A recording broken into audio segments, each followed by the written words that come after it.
In the town of Azurville, residents know two things to be true. One, those who are born in Azurville die in Azurville. Two, those who die in Azurville stay in Azurville.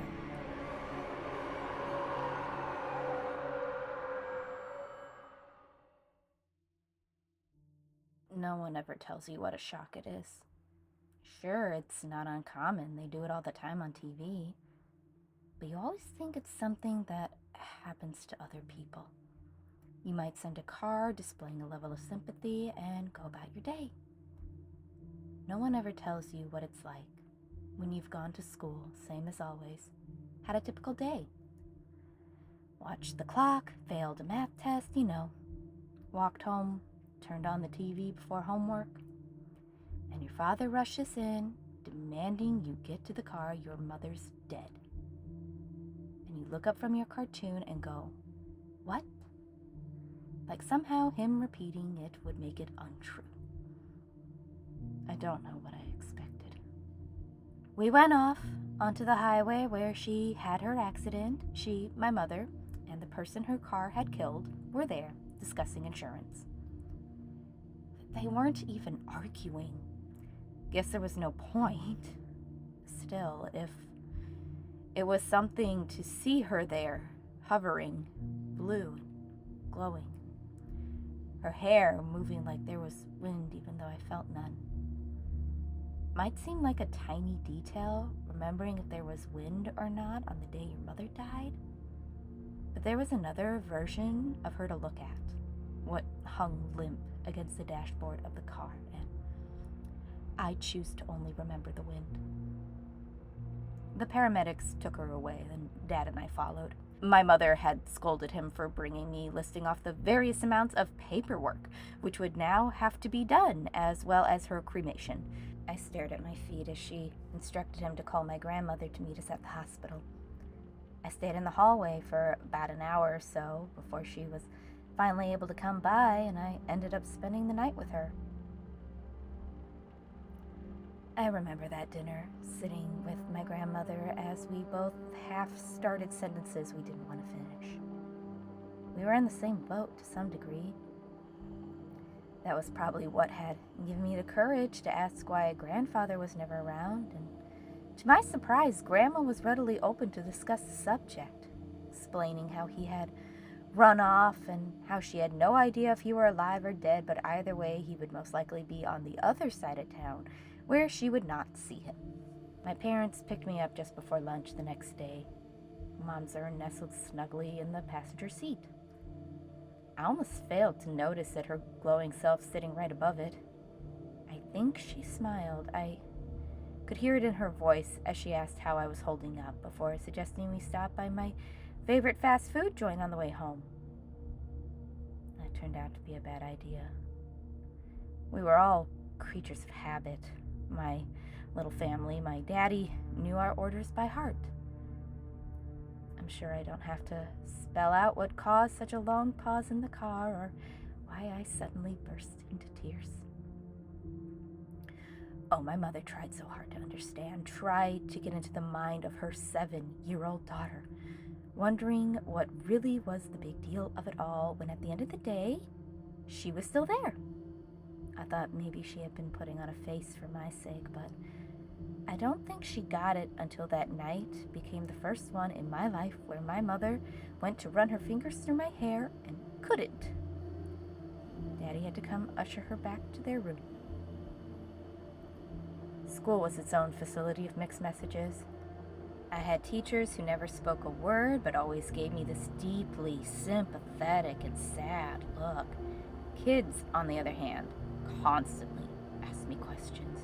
What had happened, what our routines were, what all could my mom still do. They never asked how I was holding up or how I was feeling. Honestly, I hated those teachers and their silence more than words could ever describe. At least the kids asking their innocent questions, I had to distract myself with the answers. What could my mom still do? How would we change our routines? All I knew was that Grandma came by to pick me up and drop me off. She had offered to stay after school until my daddy got home, but my mother turned her down. In hindsight, I think it was a bit of pride. As long as Daddy got home with enough time to cook dinner, there was no reason why my mom shouldn't be able to look after her own daughter for a few hours. I would try to sit in the living room or wherever she had been situated for the day, which normally was the living room anyway. She'd be there with the TV on and the windows open, something to occupy herself as she floated back and forth from wall to wall. I would try to talk about my day. How was school? Did I need help with homework? The usual. But one day I came home and Mom wasn't alone. She was floating above the couch, almost looking like she was sitting, and across from her was someone I hadn't recognized. Then she introduced the person as the other victim in the car accident, and now that she pointed it out, he did look familiar, but his face had been the last thing on my mind that day.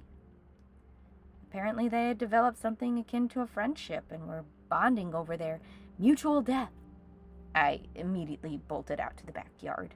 We had a tree there, which had been my favorite climbing space. I took myself to my usual spot and thought just then, why not go up further? When the branch did not give way, I emboldened myself to continue. Up higher and higher I went. I couldn't tell you what was on my mind. It really wasn't anything except how to get to the next branch. Then I looked down. Grandma came to watch me in the afternoons from then on. High school got a little easier because then I had Gloria.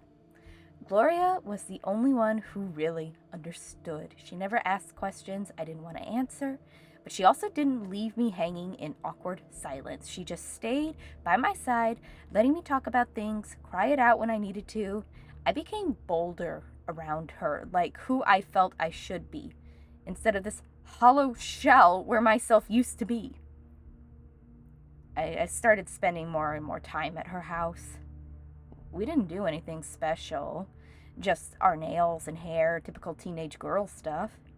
Everything there just felt more normal. Her two parents, both still alive, both able to sit down and eat at dinner, both able to grab more blankets whenever it got too cold at night. She was a good friend. I should have paid more attention to what was happening to her. I was just so caught up in everything that was going on in my life. I didn't think Gloria moved away. Felt like the wind had been knocked out from under me. I didn't know what to do. I wish I hadn't been so selfish, but I was still only a kid. I remember my mama trying to comfort me during that time. She tried to say something about how sometimes people come and go in our lives. She tried to. Deep down, I don't think she was really that sad when Gloria left. Now she got to see me more often again. I tried to join after-school activities, but it wasn't the same. I felt cursed, as though everyone I loved was just a temporary force in my life. My daddy had always been trying, but after that was around the time I remember him really putting in an effort. We went on trips frequently, local concerts, the theater, the zoo, anything to get us out of the house, and more dead people started coming over. A lot. It seemed to make Mom happy. I remember her smiling more. Eventually, this became our normal. Things are kind of a blur, though. I remember my mom giving me advice and us having talks here and there, but I don't exactly recall when. She just looks the same in all of the memories. There's one which I'll never forget. It was on my 29th birthday. My mom got to 28. Her smile was different that night, but I understood it. I understood her. It's strange to not remember when exactly your mother gives you a certain set of advice or sits you down for an important talk, but remembering the exact day she gave you a smile she never had before. But that's how I recall things.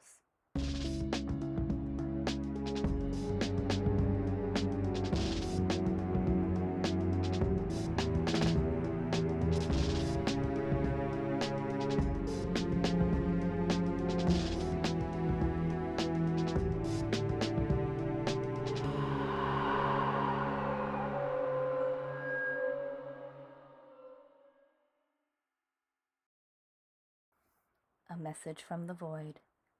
You were supposed to make me happy. You were supposed to fix everything. You were supposed to be my meaning. So why were you nothing but a disappointment?